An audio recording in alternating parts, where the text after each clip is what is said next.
In our last episode, we battled midnight fuel issues on our passage to Mazatlan.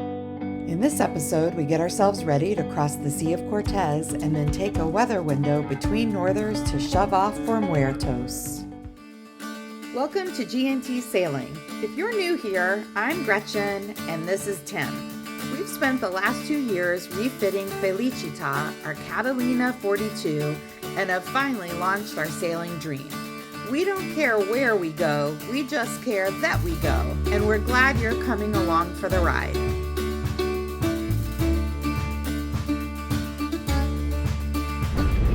It's provisioning day on Felicita.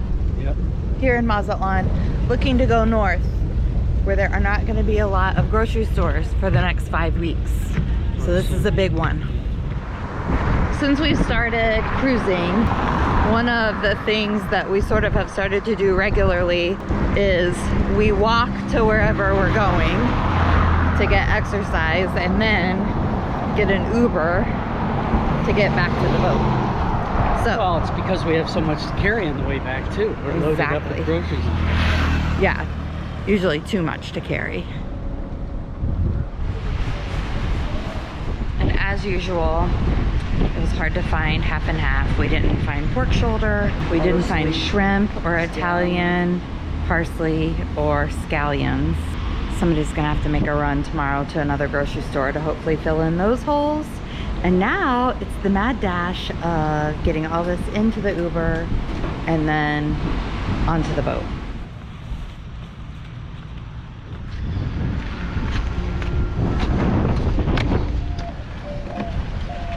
It's a sad morning here on Felicita. We are really enjoying Mexico.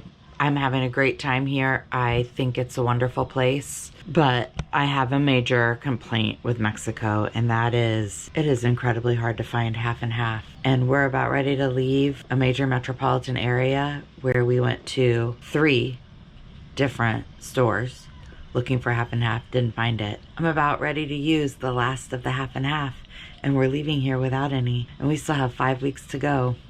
So I'm going to be doing some taste testing of flavored coffee mates and trying to not be a total jerk every morning for Tim's sake. Just drink it black already. Never.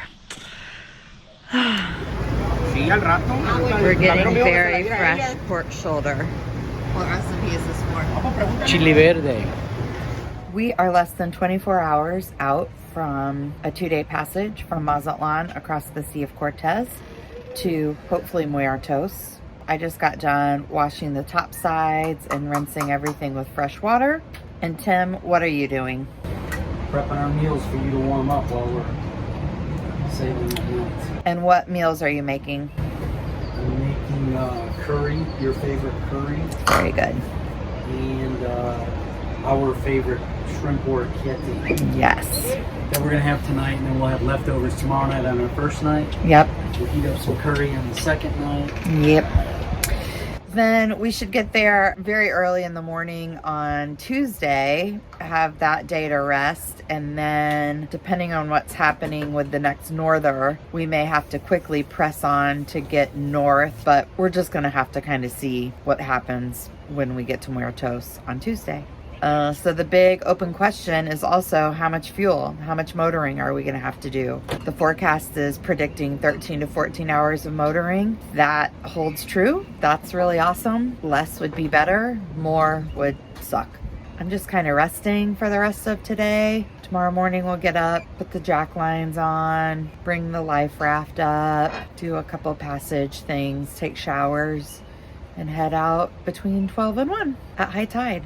Assuming that the port is open, because the port has actually been closed for the past 2 days. This is how strong my commitment to half and half is. In the cruising community, people share information, and I was bemoaning the fact that I couldn't find half and half anywhere. And this woman, Lainey, on SB Dawn Patrol said she was just at Walmart and there was a lot of half and half. So we're leaving today, but I got into an Uber and I came here.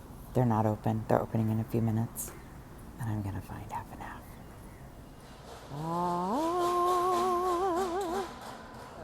We're shoving off in about an hour and a half from Mazatlan to Muertos. Going back across the Gulf of California, aka Sea of Cortez. We thought we were going with our friend Ano, but he has decided to stay here, which totally makes sense for his timeline and the work that he needs to get done. But it's kind of sad. It is. That's a hard part about this life is we know people, we hook up with them, and then we have to separate, and then you meet new people and you fall in love, and then you have to separate.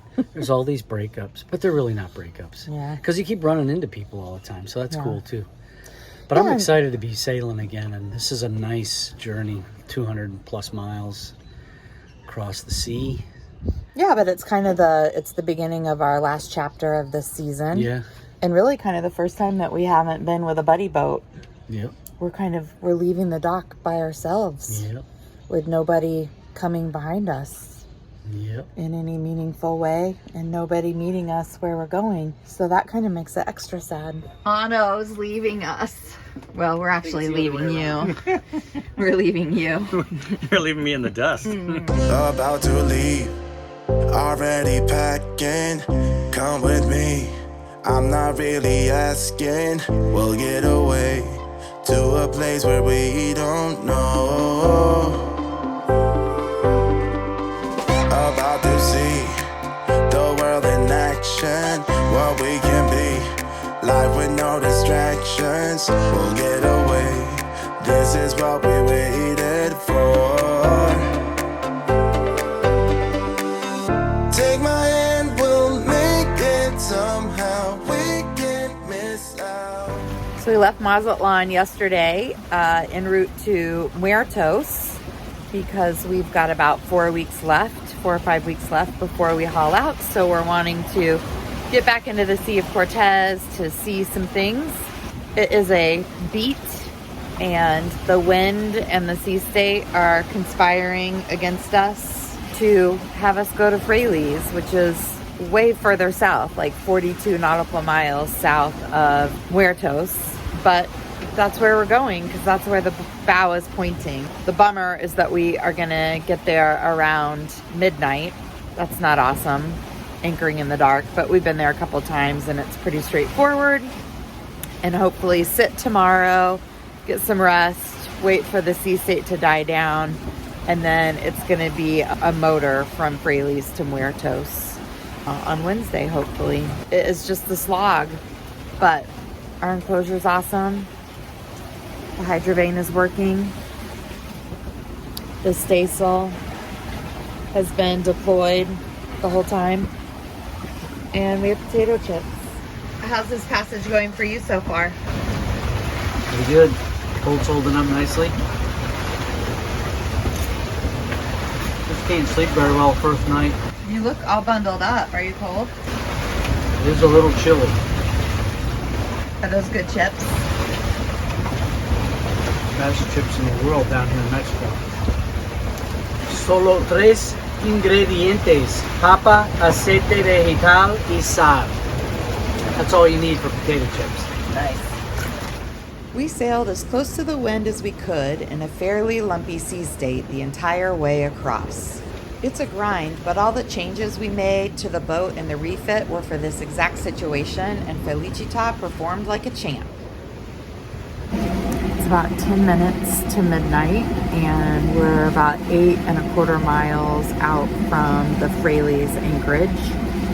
Tim is getting some sleep. I got a couple hours. Hopefully he's been able to sleep. He hasn't had any sleep on his trip, so his brain is maybe a little fuzzy. So I hope he was able to sleep, because this is going to be potentially a little intense. So far, we haven't seen any boats on AIS in the anchorage, but a lot of people turn their radios off at night to save power, and we're a little far out to see anchor lights. I have the radar on, but no targets are showing up yet.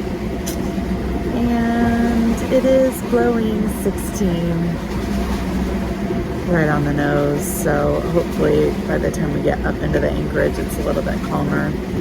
Last time we came in here it was rough, and then we got up in there and it was calm, so hopefully That's how it is again this time. Well, it's 3 a.m. We made it to the anchorage in Fraley's. I think there's only one other boat in here. We only saw one boat on radar when we came in. We anchored in like 45 feet of water. We think everything's set well. Anchor alarm is set. We are both super tired. I just had some tequila, so that's great. And Tim is, what are you eating? Ham and crackers. And we're gonna go to sleep. And I have a meeting at 8 a.m. Hey! So we'll see you tomorrow. Bye. Tim handed over the keys to the galley so that I could make one of our favorite breakfasts aboard Felicita. How's your avocado toast? Oh, the avocados here are so amazing. They're like creamy butter. And that everything bagel on top, perfect. Only thing it needs is a squeeze of lime juice, I think. Oh, that'd be good. A fried egg would be awesome too. We're using a hand line now, and we had a fish. We saw it. Tim's bringing it in, but we're not sure it's there anymore. Let's see. The little guy. All right, so how's fishing going on our first season? Pretty good. Every single time I put a line in, I get a fish. That was a beautiful striped bonito, but we have so many of them from that charter I went on in the cruise. We just don't need any more. Yeah, We can be picky now. We want a mahi-mahi or a wahoo. Why? You have all of this, and yet this is a problem because we are under sail with no motor and light wind. That means we have limited maneuverability. Literally coming right at our stern. From far away, we have no idea if the captain of this fishing boat is aware that we are here or if he's down below cleaning fish or fixing cocktails. Pointing your vessel straight at another vessel creates an uncomfortable situation for a fellow mariner. We believe that the more you can do to signal, "Hey, we see you," the better. He could have simply altered course so that he was going exactly parallel to us and then turned to the right once he was past us. I want to put the chafe guard on the snubber because as we turn, and we were expecting north winds tonight, so the boat's going to be stretched out and moving around because the bow blows down and it blows down the other way, and the snubber rubs against the chain.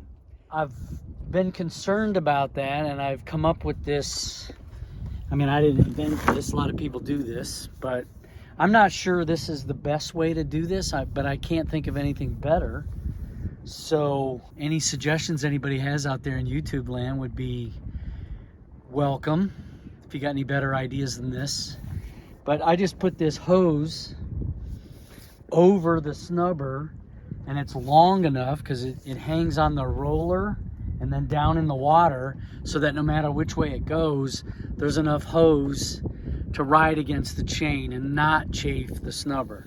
Because I wouldn't want that snubber to snap off in the middle of the night with a norther blowing and then have the chain just snap onto the windlass, and who knows what could happen. But the chafe guard is on, and you see how tight that the snubber is, and then I let a bunch of chain out so that it'll only rub up here at the top, not down. I mean, when it stretches out, when the north winds come and it stretches out, you don't want the chain and the snubber at the same tension. You want the chain nice and loose and the snubber taking all the load. Because we want the snubber, obviously it's in the name, it snubs all the shock effect so that you don't pull your anchor off the seabed. Belts and suspenders, I also like to put this in the locker snubber on, just as a extra Cautionary. Yeah, extra precaution. So now, if that snubber were to snap, this one would take off, and then this would take the load. And then we also have this pawl here that would stop the chain from going out, but that still puts a lot of pressure on the windlass. Tim's prudence in setting the snubber paid off well, as we were stopped in our tracks in Huertos for days waiting for the north winds to subside. That's where you'll find us next time. Hey, thanks so much for watching. Be sure to subscribe so you catch all the episodes of our first season cruising in Mexico. And head over to Instagram for real-time updates. Check out our tracker and more details about our cruising life at gntsailing.com. We'll catch you next time. Mexico is Sexico!